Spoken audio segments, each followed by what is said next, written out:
continuamente lettere pietose, suppliche, domande di beneficenza, chi tiene un padre malato, chi ha perso la mamma, chi ha perso il lavoro. E mai nessuno è rimasto a mani vuote. Però in compenso a mio padre eterno mi aiuta sempre, mi vuole bene e non mi fa mancare niente. Don Prospero Ribera. Zia Dorotea, ricordatevi della buonanima di Don Prospero Ribera. Che c'entra? Quello sì che era così riconoscente, uno di famiglia. È stato in casa nostra per 37 anni. Dopo 30 anni in Napoli. Giro pure, ti fila e vedo un funerale. Ma faccio ad una delle corone al caro Prospero Ribera. Papà. Voi parlate di ipotetica eredità, ma per quanto ne sappiamo noi, vostro padre non possedeva niente. Niente.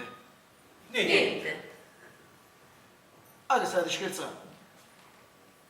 Ma perché vi giudicate niente voi? Lui. Voi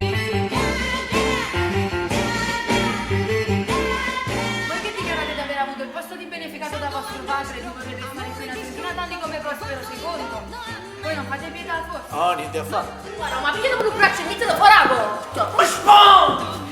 Hai capito? Ma si scende! Ma spon! La Samaritana diede un sorso d'acqua al sofferente, non la buffai a danzarata. Dice che lo deve mettere così com'è, ma lo marica, quello è il padre del doppio di tutto. Voi ne fate succedere proprio niente, se mio marito non ha il coraggio di mettervi alla porta lo scimettino. E io non mi muovo di qua, nemmeno se vengono i carabinieri a cavallo. Hai capito?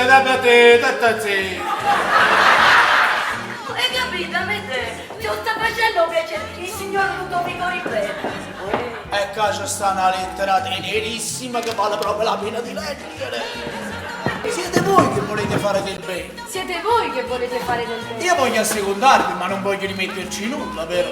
Io voglio assecondarvi, ma non voglio rimetterci nulla, vero?